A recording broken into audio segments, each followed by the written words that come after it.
LG전자 2023년 3분기 누적 실적을 스룹 회계로 분석하고 연말 매출액을 예측해 보도록 하겠습니다. 매출은 0.7% 감소했고요. 영업이익은 2.7% 감소했습니다. 가공비 배부 재고자산 회전율은 19.6회전으로 상승되게 나타났습니다. 내용이 좋았다고 생각하시면 구독, 좋아요 부탁드리고 또 필요하시면 배속 보시기를 바랍니다. 오늘 그 KIFRS 1115호에 대해서 좀 소개를 하겠습니다. 기간에 걸쳐 발생하는 수익이라는 제목의 그 회계 원칙인데요. 그 기업체에서는 이것을 계약자산 계정이나 미청구 공사 계정으로 쓰고 있습니다. 그간 스루풋 분석에서 계약자산을 저는 포괄 제공으로 인식해서 분석을 했습니다. LG전자에도 계약자산이 있습니다. 제조업체인데 이번 분석부터 제조업이든 건설이든 계약자산, 미청구 공사가 수익으로 인식되는 회계 기준이므로 한마디로 계약자산액이 증가한 만큼 매출에 이미 반영이 된다는 얘기거든요. 그래서 계약자산 증감액을 매출에서 빼서 분석하는 실험 분석을 해보고자 합니다. 왜냐하면 아직 청구도 하지 않은 놈을 매출로 인식한다는 것 자체가 실현주의 입장에서는 좀 받아들이기가 쉽지 않은 회계 원칙이에요. 우선 기존의 손익계산서는 우측과 같습니다. 그거를 말씀드리면은 매출이 25조 1152억 원이 달성돼서 전년보다 0.2% 증가했는데 가공비 배부 자산은 0.2%가 감소했어요. 매출 원가가 더 증가했죠. 1.4%. 그래서 매출 총이익이 2.6% 떨어졌고 판매 관리비를 6.3% 줄였습니다만은 그 결과 더 좀 줄였기 때문에 영업이익이 9,967억 원으로서 전년보다 22% 증가한 것으로 그렇게 결산이 됐습니다. 영업이익률도 0.8% 상승한 것으로 나타나고 원가 생산성도 0.01포인트 상승한 것으로 그렇게 결산이 됐는데 여기 판매관리비에 대해서 그 회사는 손익계산서에 이렇게 그 디테일하게 좀 또 손익계산서에 표현을 했습니다. 2024년도에 변경될 그 손익계산서 표시 방법에 영업이익이라는 이런 표현보다는 운영이익이라는 표현으로 바뀔 것 같고 상반기 이후에 우리나라는 뭐 2025년에 바뀔지 어떨지는 잘 모르겠습니다만은 국제회계 기준은 상반기 중에 변경되는 것으로 되어 있습니다. 여기 나와 있는 이런 비용 외에 기타 수익과 기타 비용도 이 기존의 그 판매 관리비 영역에서 모두 표현하는 것으로 이렇게 되어 있습니다. 어, 판매비 따로 했고 세일즈 뭐 익스펜스라고 그렇게 됐고요. 관리비 있고 R&D 비용이 있고 서비스 비용은 죄송합니다. 기침약을 먹고 있습니다. 서비스 비용은 그 제품 AS 등에 좀 들어가는 그 비용으로 이렇게 되어 있네요. 어, 판매비가 뭐 엄청 많이 줄었죠. 거의 4천억이 줄었고 관리비는 증가했고 연구개발비도 증가했고 서비스 비용이 떨어졌다. 그러니까 그만큼 영업활동이 그렇게 부진했던 것으로 그렇게 보입니다. 그래서 말씀드린 대로 매출액에서 그 계약자 증가액을 빼봤어요. 그래서 뺀 그 매출액은 21조 7,959억 원이 됨으로써 기존 그 발표된 공시된 금액보다 3,192억 원이 줄어들게 되어 있습니다. 매출원가는 변동이 그대로 없고요. 그러니까 꼭 줄어든 금액만큼 매출 총액이 감소하고 판매 관리비도 그대로니까 영업이익은 9,967억 원에서 6,774억 원으로 줄게 되어 있습니다. 영업이익률도 떨어지죠. 그 다음에 원가 생산성도 떨어지는 것으로 이렇게 이렇게 분석을 해 봤습니다. 종전 그 포괄 제공으로 분석하는 것보다는 우선 매출액을 그냥 줄여서 보는 것으로 이렇게 한번 실험적인 정신으로 한번 해 봤습니다. 스루풋 회계 기준으로 그 변경된 그 매출이 감소해 된 그 매출액을 기준으로 해서 매출에 비례하는 매출 재료비는 6.1%가 증가했습니다. 여기에서 우리는 원재료 및 매입 상품 매입 가격이 상승했다라고 추론할 수 있습니다. 스루풋률이 3.4% 감소했고요. 하락했고, 그 다음에 운영 비용이 7.9% 감소했습니다. 그 결과 TOE 생산성은 거의 변동이 없게 나타납니다. 슬픈 영업이익은 6,779억 원으로서 원가 회계 영업이익보다는 4억 4,900만 원 많게 나옵니다. 이렇게 그 차이 금액이 작은 것은 재고자산의 변동액이 좀 작았다. 이렇게 되는데 재고가 줄므로써 스루풋 이익은 이렇게 증가하는 것으로 나타납니다. 그래서 재고자산 명세를 보면은 회사는 제품 및 상품을 한꺼번에 표현하고 아이고 제체이가 제공품이 220억 증가했지만은 제품 및 상품은 237억 원이 감소했어요. 그리고 원재료 및 저장품이 598억 원이나 감소했고 전체적으로는 621억 원이 감소했습니다. 그리고 계약 자산은 3,192억 원. 요거만큼 증가액만큼 제가 매출액을 줄인 겁니다. 이런 내용이 되겠습니다. 그래서 비용의 성격적 분류 내용은 뭐 변경되는 게 없고요. 재고 관리 흐름을 그 IMF 재고 관리 흐름으로 공시해야 된다는 거. 왜냐 그러면은 제품 및 제공품의 변동은 앞서서 얘기한 그 재고 자산의 증감 명세서 가지고 비교 검증할 방법이 있는데 여기에 원재료 및 상품 등의 사용액이라고 되어 있으면은 이걸 검증할 방법이 없습니다. 그래서 원재료라든가 상품이라든가 입고액, 출고액 이런 것들을 이해관계자들이 정보 이용자들이 알아야 되지 않겠냐 이것을 계속 요구하고 있는 거죠. 또 하나는 LG전자가 대기업 같지 않게 공시 데이터를 문자 속성으로 표기하는 비매너의 기업이더라고 얘기를 하고 싶습니다.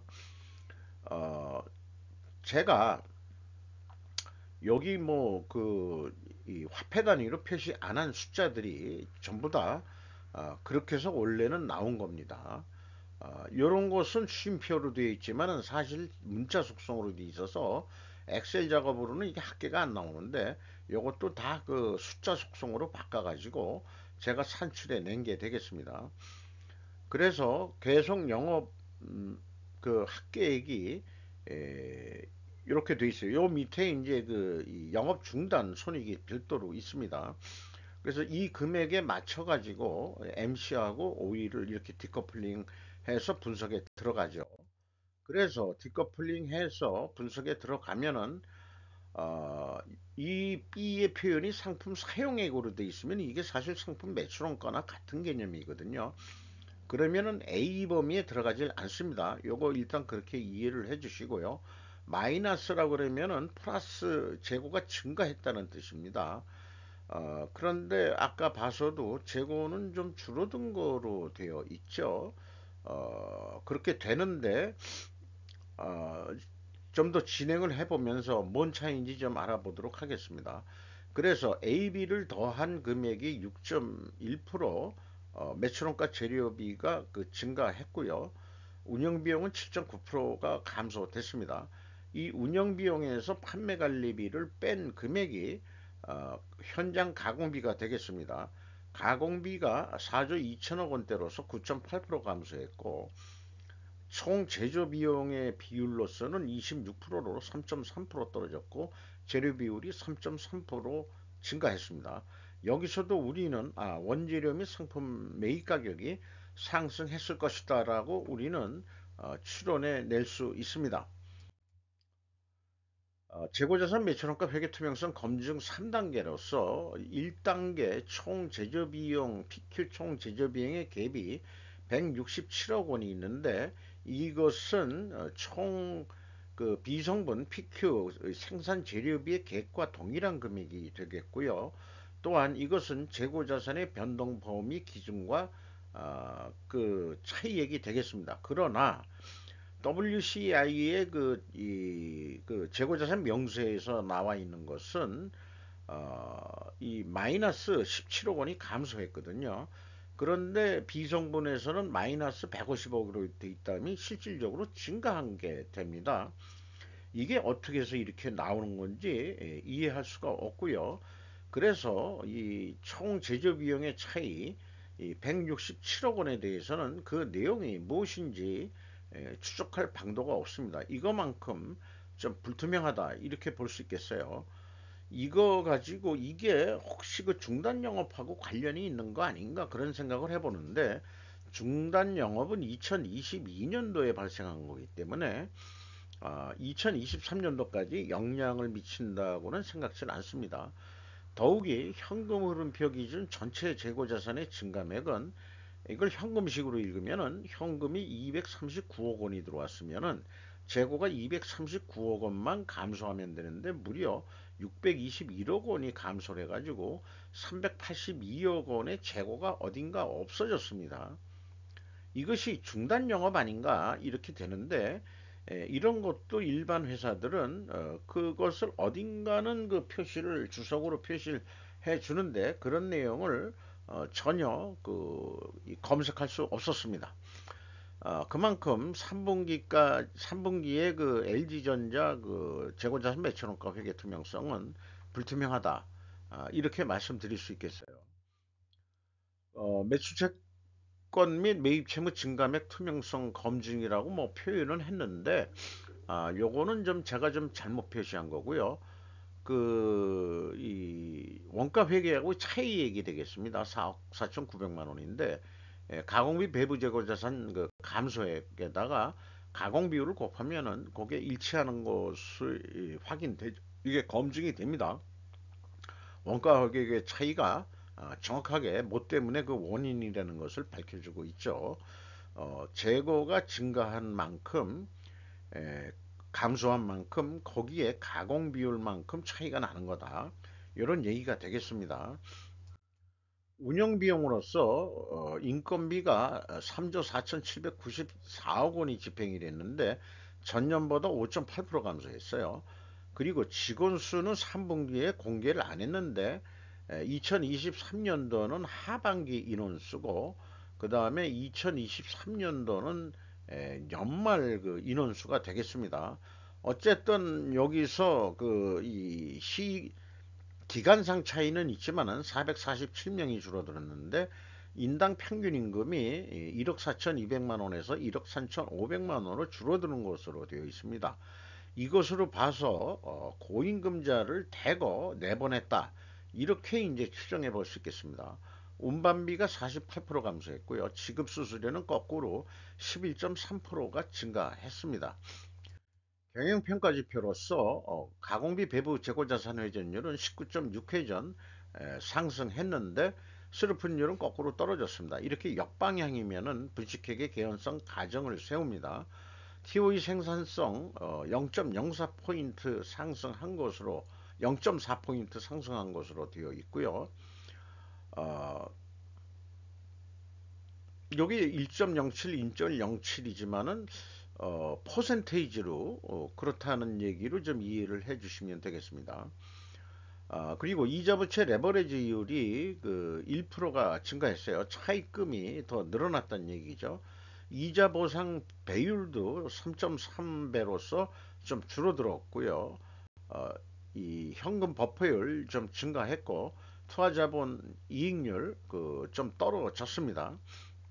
그래서 종전에 충분조건 논리 도표로 표현했던 거를 좀 뭐 일일이 그 수정하기가 좀 귀찮아지기도 해서 그렇지만 4분면 매트릭스로 얘기해서 LG 전자가 어떤 경우에 해당하냐면은 회전율은 상승했는데 스루프율은 하락한 것으로, 이런 경우 분식회계 개연성 가정을 세우는데 반증을 하려면은 우리가 그런 그 분식회계 하는 데가 아니오라고 반증을 하려면 원재료 가격이 하락하고 그 다음에 판매 가격 하락한 것을 입증시켜야 됩니다. 또 하나 재고 회전율을 수량으로도 좀그 제시할 수 있어야 됩니다. 그런데 저희가 그 지금 손익계산서하고 비용의 성격적 분류에서 볼 때는 원재료 및 상품 매입 가격이 상승했을 거라고 추론을 했죠. 과연 어떤지 회사가 제시한 거를 보면은 삼성전자와 마찬가지로 구두 진술한 것을 제가 표로 만들어 봤습니다. 여기 뭐 스틸, 레진, 쿠퍼 이렇게 들어가는 게 이제 세탁기 및 냉장고 이런 거에 주로 많이 들어가는 소재고요. 그게 9.43% 감소한 거로 되어 있고 반중 추론에는 맞을 거예요. 그리고 그 디스플레이 칩 뭐 이런 것은 이제 그 전자 쪽에 이것은 그 12.1%가 이 인상 상승된 것으로 되어 있습니다. 그래서 단순 평균의 단순 평균은 1.3% 이렇게 그 상승된 것으로 확인이 됩니다. 이거 가지고 원재료 및 상품 매입 가격이 상승했느냐? 그거에 대해서는 조금 좀 미진하지 않겠냐 이런 생각이 있고요. 제품 판매 가격이 쭉 여기 있습니다만은 단순 평균으로 2.35% 인하된 것으로 그렇게 됩니다. 가중 평균을 해야 정확한 건데 가중 평균을 구할 수 있는 데이터는 연결이 좀 쉽지 않은 상태로 공시가 되어 있고요.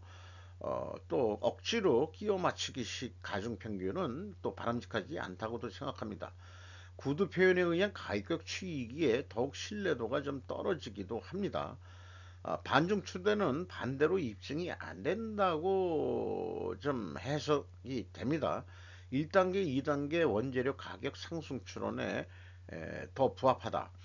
여기서도 1.3%지만은 가중 평균을 한다면 실질 어떤 영향을 줄지 가늠하기가 좀 어렵습니다. 정확하게는 아니더라도 흐름을 좀 보고 싶은 건데 얼추 좀 맞아떨어지기는 한다. 억지로라도. 그리고 판매 가격은 어차피 내린 것 같다 하는 것은 맞는 것 같습니다. 이렇게 이제 해봤는데 아까 1단계에서 3단계 했듯이 뭔가 그 불투명한 그 갭들이 커가지고 여기에서 입증되는 것과 연결해가지고 모든 게 클리어하다라고 얘기하기는 좀 곤란하지 않겠냐 이런 생각입니다. 기업체 어디 할 때 딱 클리어하게 이런 그 이 재고 회전율하고 수르픈율의 그 이 상관관계하고 그 다음에 1, 2, 3단계가 딱 그 이 맞아떨어지는 데가 발견될 경우에 아주 우리는 그 기쁜 마음을 그 숨길 수가 없는데 그런 데이터야말로 후학들이 스루프 회계와 원가 회계의 차이를 극명하게 뭐 때문에 그렇다는 게 확실히 그저 배울 수 있는 그런 모델 케이스가 되기 때문에 또 그렇습니다. 근데 그런 것만이 아니고 회계는 검증 가능한 회계 원칙의 신뢰성이 우선순위거든요. 1순위가. 그 신뢰성이라는 것은 검증 가능해야 신뢰성이 부여가 된다. 이렇게 얘기할 수 있겠습니다. 그래서 이제까지 실적을 가지고 연말 매출액을 예상해 보면은 27조 2천억 정도 할 것 같은데 그러면은 계획은 8,468억 원 이익이 나는데 7,813억 원뿐이 이익이 안 나게 돼 있어요. 조금이라도 재고가 주는 형태를 계속 가져갈 경우에는 원가 회계는 이익이 감소하게 되어 있습니다. 그리고 그 2%를 올린다 그러면은 어, 조금 더 이익이 증가하는 거로 돼 있죠. 매출 증가를 안 시키더라도 이렇게 되겠습니다. 계획된 영업이익을 내기 위해서는 매출을 0.5% 정도 더 노력을 해야 된다. 그러면은 한 8,563억 원까지는 이익을 낼 수 있을 거다. 이렇게 이제 예상을 해볼 수 있겠습니다. 스루풋 회계상으로는 거의 뭐 이 유사하게 계산됩니다만은 27조 1천억 원대로 그 판매 가격을 책정해서 할 수 있지 않겠냐. 이게 하나의 어떤 그 제품 단가라고 비유를 해보면은 한 7천억, 70만 원 정도 남는 거로. 그런데 이거 가지고는 좀 성에 안 차니까 더 좀 이익을 내보자 그러면은 재고 회전율을 26.8회전까지 영업과 생산 물류가 다 공동으로 노력을 해서 2.5% 정도 더 노력을 못 하겠느냐. 이미 연말이 다 됐지만 어떻게 나올지 모르지만은 그러면은 매출이 27조 거의 8천억 원대를 달성하면은 영업이익은 1조 원을 넘어설 수 있다. 이렇게 판단이 됩니다. 매출액 자체가 28조 원은 돼야 1조 원 영업이익이 확보될 수 있다. 그런데 여기에 계약 단가 차이가 뭐 이게 어떤 납품 단가라고 비유를 한데 본다면은 2,724만 4천 원이에요. 근데 원가 회계 기준은 2,726만 3천 원에서 한 큰 차이는 아니지만은 한 18,000원 정도가 스루풋 회계 기준이 적게 나옵니다. 그런데 이것이 통계치에 의한 거하고 다릅니다.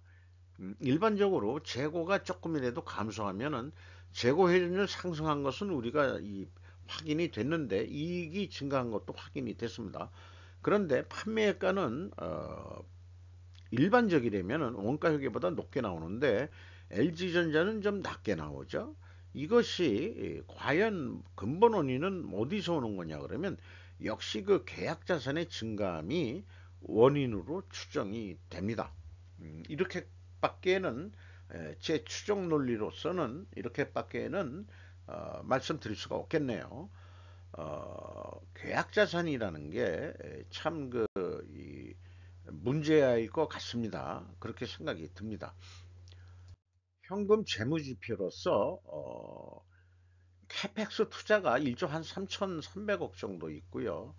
그 다음에 그 EAT 세후 현금 순이익은 2조 5천억 정도 번 것으로 되어 있고 채권자한테 1조 4천억 정도 더 추가 차입이 있었습니다. 이자 부채 레버리지율이 1% 올라갔고요. 어, 지급이자율도 조금 올라갔습니다. 0.1%. 그 다음에 주주잉여 현금 흐름은 이게 이제 그 매출액을 감소 안 시켰다면 이게 플러스로 나오는데 거꾸로 1923억 원이 주주가 돈을 더 집어넣은 거로 되지만은 이걸 제대로 수정하려고 그러면은 당기 순이익을 아까 그 기존에 그 결산했던 금액에서 그 3,100 몇억 원을 감소시켜 가지고 이 재무상태표를 재작성해야 됩니다. 그 제작성하지 않은 상태에서 분석을 하면은 에, 결국은 그 영업이익이 잉여금이 줄어드는 것으로 해가지고 총 자본 총계 가지고 증감액을 하는 거기 때문에 비유적으로 얘기하면은 주주들이 돈을 더 들이 밀어넣었다. 이렇게 해석할 수밖에 없겠습니다. FEM 최종 그 9,259억 원의 현금이 나갔다. 이렇게 유출이 됐다. 이렇게 표현할 수 있겠습니다. 주가를 보면은 96,500원으로서 연초보다는 만 원이 상승했습니다. 그러나 장부 가격 대비로는 내려갔어요. 어, 요런데 제가 그 미래가치 지표로 만든 거는 내려간 거로 돼 있죠. 그러면은 실질적으로 그 금액은 올랐다 하더라도 장부 가격 대비 그 PBR은 내려간 것으로 이렇게 됩니다. 아마 경영 성과하고는 얼추 그 흐름이 같다 이렇게 볼 수 있을 것 같습니다. LG가 33.67% 지분을 가지고 있고 연금공단이 7.45% 그리고 외국인이 28.67% 지분을 가지고 있는데 눈에 띄는 외국 자본은 모건 스탠리와 JP 모건이 눈에 띕니다. 이상 LG전자 3분기 누적 실적을 했습니다만은 LG전자가 반도체는 거의 안 하는 데기 때문에 삼성전자하고 비교하는 것은 좀 무리가 있을 것 같습니다만은 세탁기나 냉장고 그 전기 제품들 이런 거에 대한 그런 사업 부분끼리의 비교는 해볼 필요도 있겠죠. 그런데 에, 스루펫은 에, 전체를 보는 입장이기 때문에 제품 원가라는 건 있을 수 없다. 전체 제조 원가는 있을 수 있지만은 제품별 원가는 있을 수 없다 하는 게 기본 사고방식이 되겠습니다. 어차피 스루펫 회계는 전체를 보는 관점에서 어떤 변화가 이익이 전체적으로 영향을 얼마나 미치느냐 이런 거에 관점이 있다고 볼 수 있겠습니다. 이상 마치도록 하겠습니다.